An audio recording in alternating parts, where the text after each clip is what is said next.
Halo pembelajar, kali ini kita akan belajar mengenai pencemaran lingkungan. Mungkin kalian sudah tidak asing lagi dengan pencemaran. Pada kehidupan kita sehari-hari, secara sadar maupun tidak sadar, kita sudah menjadi pelaku dalam pencemaran lingkungan, baik dalam skala kecil maupun besar. Seperti contohnya, pencemaran dari asap buang kendaraan atau membuang sampah secara sembarangan. Pencemaran lingkungan menjadi isu yang perlu kita ketahui agar kita dapat menjaga lingkungan sekitar tetap baik untuk kelangsungan hidup kita. Sebelum ke materi, coba kalian perhatikan gambar berikut. Gambar di sebelah kiri merupakan gambar sungai dan taman yang airnya terlihat jernih, tanpa sampah, dan terlihat asri dan penuh pepohonan hijau. Sedangkan pada gambar sebelah kanan merupakan lingkungan sungai yang kanan kirinya dipenuhi oleh pemukiman penduduk dan sampah plastik yang menyangkut di bantaran sungai. Dan terlihat di sana air sungai berwarna kecoklatan.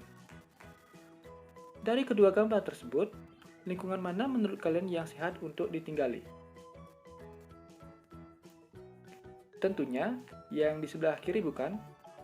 Dikarenakan lingkungannya yang bersih, hijau, dan airnya yang masih jernih. Namun, apakah yang terjadi pada lingkungan di sebelah kanan? Walaupun lingkungannya kotor dan kumuh, tetapi masih banyak masyarakat yang tinggal di tempat tersebut dan masih memanfaatkan air sungai yang tercemar.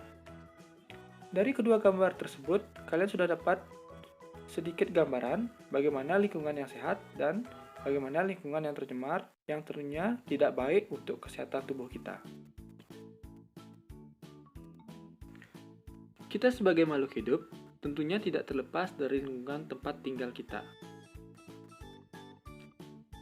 Interaksi manusia dengan lingkungan tentunya dapat mempengaruhi lingkungan sekitar, baik itu yang dampaknya positif maupun dampaknya negatif.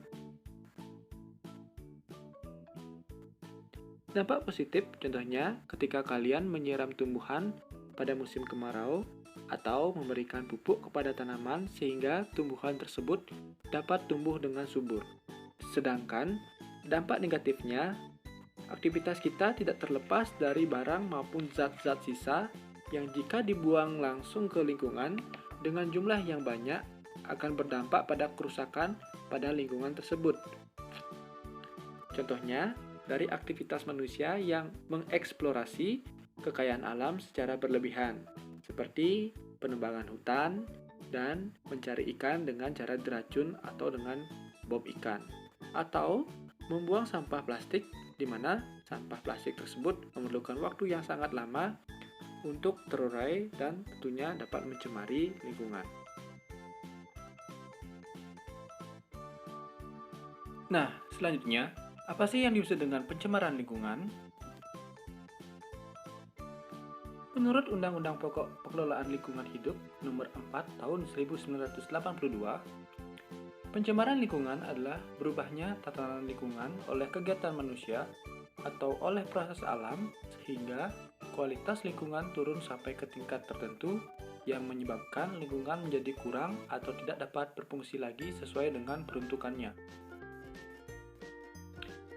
Dan berdasarkan Undang-Undang Republik Indonesia Nomor 23 Tahun 1997, pencemaran lingkungan adalah masuknya atau dimasukkannya makhluk hidup, zat, energi, dan atau komponen lain ke dalam lingkungan hidup oleh kegiatan manusia sehingga kualitasnya turun sampai ke tingkat tertentu yang menyebabkan lingkungan hidup tidak dapat berfungsi sesuai dengan peruntukannya. Penyebab pencemaran lingkungan dibagi menjadi dua faktor, yaitu faktor manusia dan faktor alam.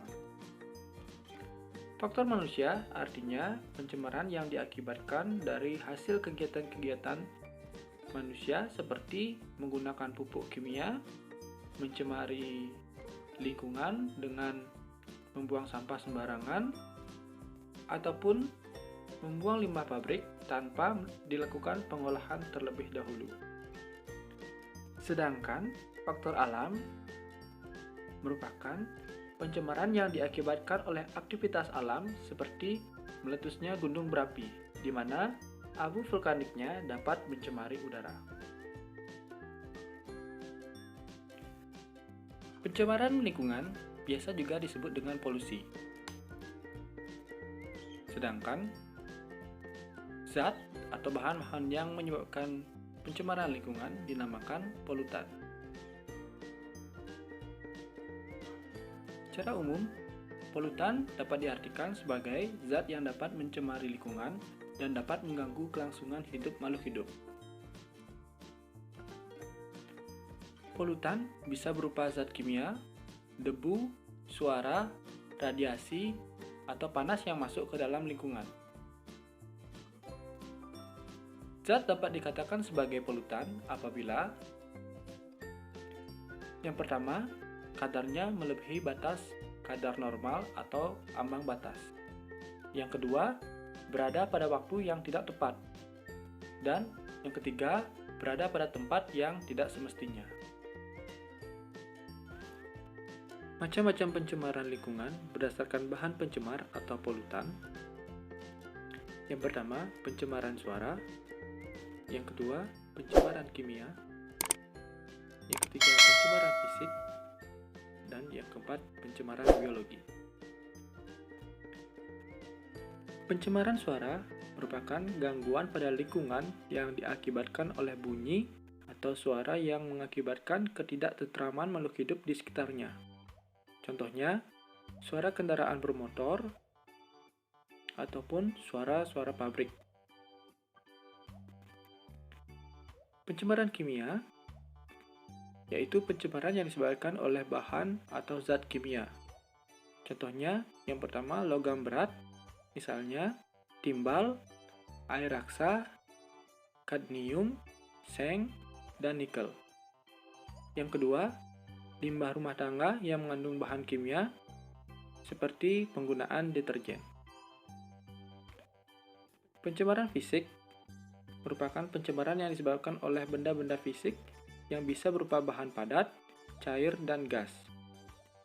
Contohnya, air limbah pabrik, karet bekas, kaleng-kaleng bekas, botol plastik, asap pabrik, dan asap kendaraan bermotor. Kemudian, pencemaran biologi merupakan pencemaran yang disebabkan oleh makhluk hidup atau mikroorganisme.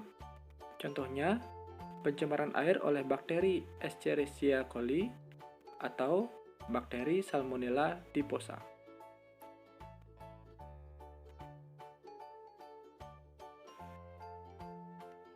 Tingkat pencemaran dibagi menjadi 3. Yang pertama, pencemaran ringan. Pencemaran ringan terjadi apabila terjadi iritasi ringan pada panca indera tubuh serta mengganggu ekosistem. Contoh, gas pembuangan motor menyebabkan mata yang perih. Pencemaran kronis. Pencemaran kronis mengakibatkan penyakit-penyakit kronis. Contohnya, pencemaran merkuri yang terjadi di Jepang yang menyebabkan penyakit kanker.